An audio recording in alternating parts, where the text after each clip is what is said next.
Hello, everyone. Thank you very much for inviting me to speak today. So I'm going to give you a bit of a progress update on what we're doing at UKHSA in relation to sepsis. There we go. So we've had lots of statistics today, and you'll see some more statistics about estimates. And this is partly about what my talk is going to be about. So I'm putting up some sepsis trust statistics, that 200,000 admissions in 2017-18, roughly, Ron spoke to this, 48,000 deaths, costing huge amounts to the NHS. It's probably an underestimate. But in reality, sepsis is actually hard to define. It's still hard to find. There's still updated definitions, updated screenings and means of identification through international consensus of leading experts. And there is no, as you know, there's no gold standard biomarker diagnostic test. So, and the understanding of the pathobiology is, new insights are coming all the time. So estimates are sometimes vague, sometimes different, and how do we deal with that? So this is partly what we're sort of tackling at UKHSA, is how do we develop robust, reliable surveillance of sepsis, a condition which is hard to define. First step is to really understand how sepsis is defined and coded in administrative data. So what we have available to us for surveillance, we use administrative data because these are readily available. They're large data sets. They have their problems with the coding, but they are readily available to us. And this is done internationally as well. We need to understand how that's defined and coded in these administrative data sets in the UK. We also need to develop a robust and standardized code set that relates to infections and sepsis. And so these will relate to our antimicrobial resistance national action plans. And we also want to establish a robust and reliable surveillance of the incidence of severe infection, which includes sepsis. And I'll go on to this in a bit, why we're talking about severe infection. And also, importantly, explore the health inequalities and inequities that are associated with secondary care admission with severe infection and sepsis, which Diane is going to be speaking about. So, known issues in sepsis surveillance. So I've sort of highlighted on this. The diagnosis typically relies on a physiology, biochemistry, microbiology indicators that actually are not readily available in national surveillance data sets.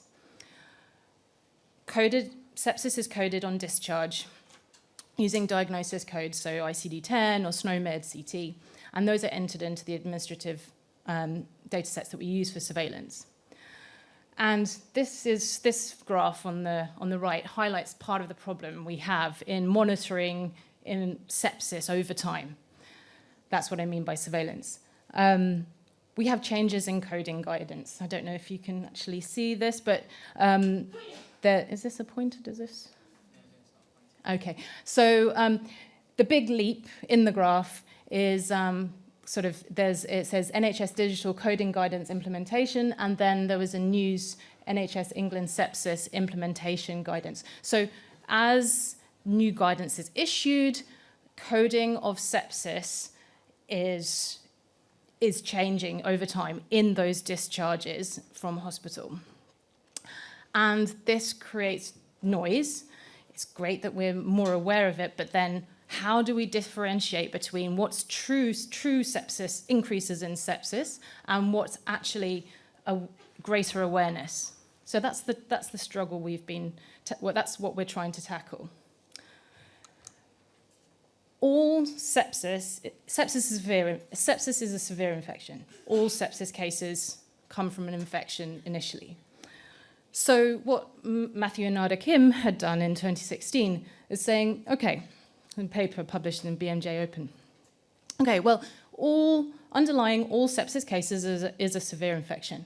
So what if we took suspicion of sepsis based on these 400 or so codes for infections and what can we say from that? Is this more robust and reliable? And what I will demonstrate to you today is that actually, yes, when we use the infection codes, so this is the whole, the sort of Venn diagram, sepsis is within this larger infection burden. When we look at focusing on severe infection or the suspicion of sepsis, we identify the patients that are at risk of sepsis, but we have a code set that is more robust to changes in coding practice for sepsis itself, because infection codes are more reliable over time. This permits comparison of the patient outcomes over time, across geographies and organizations. So understanding, with which trust, if this trust has a higher increase in sepsis cases or infections, is that a true increase, or have they been implementing a strategy to try and detect that? We want to make sure that we are identifying cases where there are concerns versus those that they're actually doing an improvement program. And then so identifying areas of improvement. So we are taking a pragmatic approach to surveillance of sepsis. We're aiming to identify infections, including sepsis, that are responsible for the most poor outcomes, so the most number of deaths, the worst morbidity. Suspicion of sepsis definition, using MATS, was around 400 ICD-10 codes for severe infection, and 10 of those codes accounted for 87% of the deaths. Interestingly, and I'll present the data on this, but the A40 sepsis code was the fourth most deaths. It was not even the highest number of deaths. So the objectives of the suspicion infection burden work, we're going to be expanding the suspicion of sepsis to capture viruses, parasites, as we've heard a number of times that it's not just bacterial infections and that cause sepsis. There are many more pathogens that are causing sepsis that weren't included in that initial suspicion of sepsis work. So we're going to expand that. We're estimating the number of secondary care admissions with an infection as a diagnosis, estimate the mortality and healthcare burden associated with infections, and included in our clinical group to identify sepsis flags within infection. So Ron talked about those conditions that infections that are strongly linked to sepsis or might strongly move on to sepsis.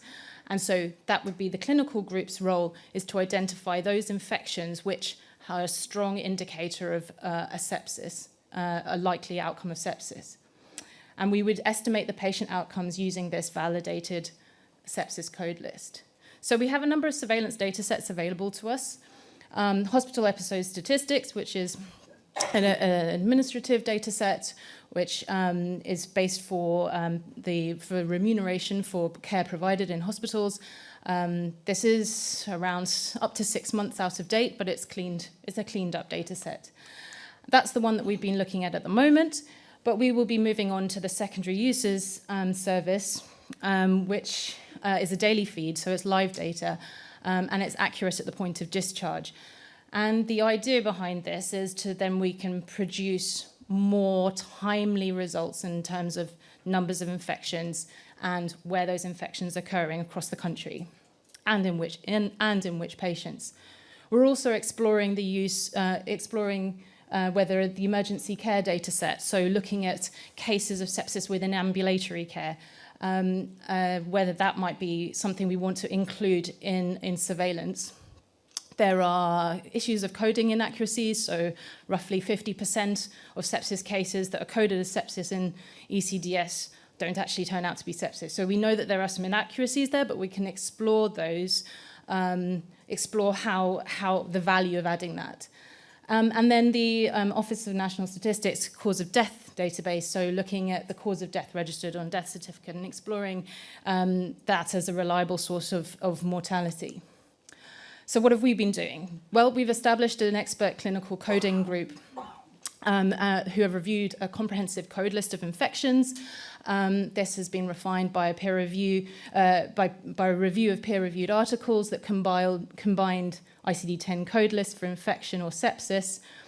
And we have extracted hospital episode statistics data for financial years, which I'm going to present to you today, 2013, 2014 to 2023 to 24, using different code lists for sepsis in emergency admissions. And the reason I'm doing this is because I want to sort of demonstrate to you the importance of using a severe infection or a suspicion of sepsis rather than relying on sepsis codes itself. So, as I mentioned, we have this in the orange bubble, the smallest bubble, we have this narrow sepsis code. So that's the A40, A41 codes. Now, I'm told that the coding is really actually quite good, and that's based on discharge of hospital discharge. And so based on the medical review of the medical notes, a coder comes along and codes A40, A41. The narrow sepsis codes is likely an underestimate of true sepsis. That's only about just under 2% in 2023-24. When we look at the sepsis peer-reviewed code list, so this is one that was produced by the Canadian equivalent of our organisation, and that had a very high sensitivity and specificity of around 50 to 60% sensitivity and 85 to 95% specificity across ICU and non-ICU populations. This, we would see 6% in 2024. If we use a suspicion of sepsis codes, and this goes back to what Ron presented, that we're actually seeing 1.5 million emergency admissions, so 23% of the emergency admissions, with bacterial infections that could lead to sepsis. But if we look at expanding that definition, and this is preliminary work, so I won't be presenting on it in the trends analysis, but this is preliminary, and this is what we're working on at the moment.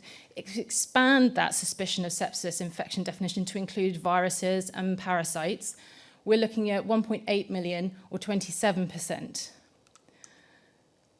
So this slide is to sort of demonstrate how the coding changes and changes in guidance and sequin may have influenced coding of sepsis, and even that explicit sepsis, which is the code list that had been generated from the Canadian equivalent, even though that was more robust, had high sensitivity and specificity when they validated it, it still suffers from this coding bump because of the changes in implementation of screening scores, or can't say exactly, it's not necessarily causal, but it occurred around the same time.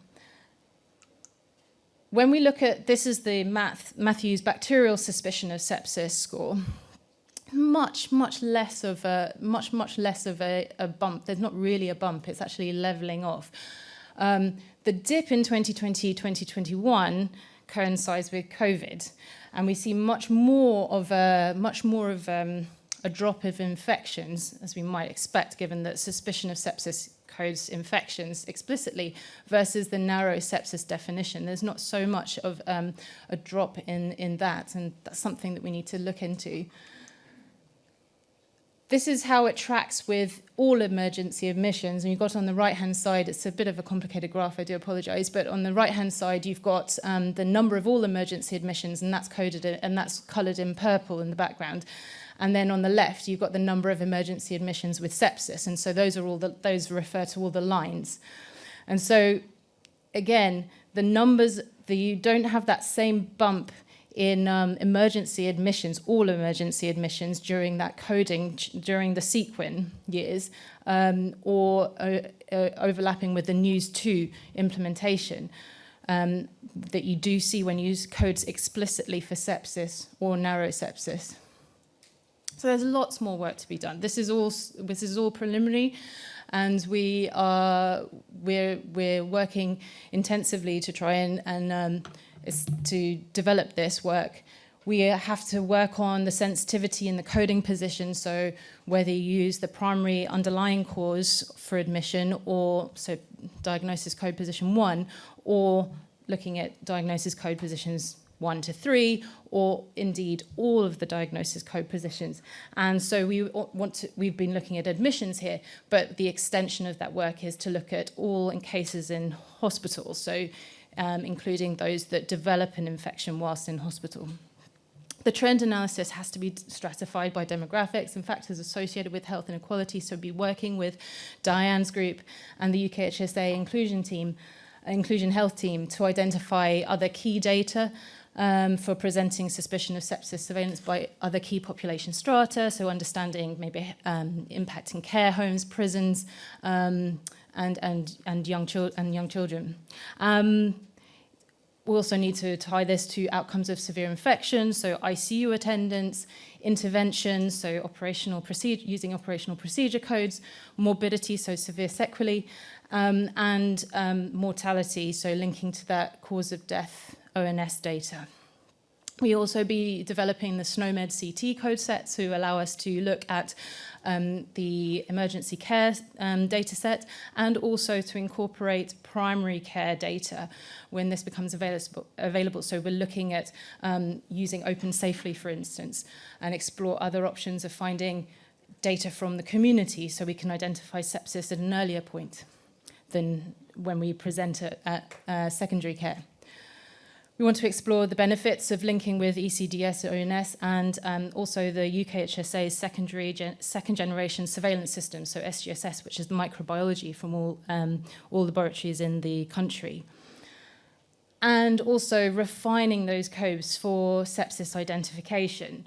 So I mentioned to you the clinical coding group would be working on developing those sepsis flags, refining those, and also validating those, importantly, validating them with actual prospective data from hospital trusts. And key to all of this is engaging with stakeholders, so we understand that the priorities for the surveillance and also the outputs of surveillance that are going to be most useful for NHS colleagues and for patients. So we'd be looking at an annual report and prospective monthly data, and then we'd be launching our surveillance. So this work there's a lot of people involved. So the lead for the suspicion of sepsis surveillance is Sarah Gover, who's the lead scientist and co-head of the AMR Progress team at the AMR and HCI division at UKHSA, Matthew Onada Kim, who's the National Clinical Director, Infection Management and Antimicrobial Resistance in NHS England. We have a number of DHSE colleagues and other NHS England colleagues working within the clinical coding group and sepsis working group. Thank you.